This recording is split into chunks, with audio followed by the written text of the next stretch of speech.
I'm Nick Record. I'm an ecosystem modeler, although I much prefer the title math geek. So if you can just think of me as a math geek. And the reason that we need a math geek at Bigelow is because a lot of the sort of fine-scale processes that we study in the lab or in the field, if you want to extend those up to the scale of the whole ocean, or say to the scale of the Gulf of Maine, or maybe connect them with a global process like climate change, that amounts to a big math problem. And so that's sort of where I come in. That's one of a few areas where I come in. So I've been here for about a year, and I've been doing a lot of proposal writing over my first year. And so what I decided I would talk about today is two projects that I'm getting started just this fall. So now I'm rediscovering my scientific identity as I dive back into the science, and I just want to talk about two projects that I'm just starting up. So the first one, that picture that you can't see, is looking off the bow of the Nova Star. So I've joined up with Barney and some of his NATS work, and I'm doing some modeling of the Gulf of Maine. And you can't read the text either, but basically we're using the time series of the data to try to answer questions like, is the Gulf of Maine a source or a sink for carbon?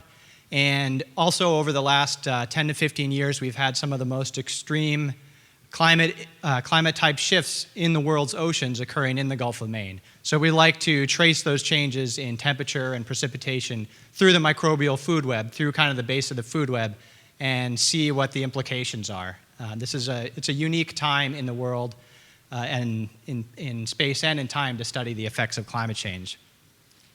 And then for the other project, I'm going to let you in on a secret fantasy of mine.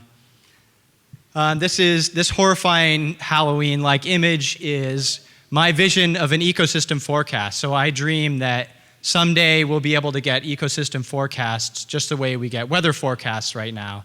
And you can imagine this has a lot of practical application, from things like fisheries to public health, conserving protected species. There are all kinds of reasons why we'd want to be able to forecast ecosystems.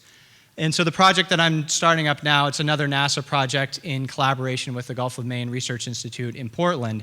And the idea is to be able to forecast the distribution of species that we're now harvesting, like lobster and pelagic fish and some ground fish, on an operational timescale. That means on a timescale that's relevant to the industry.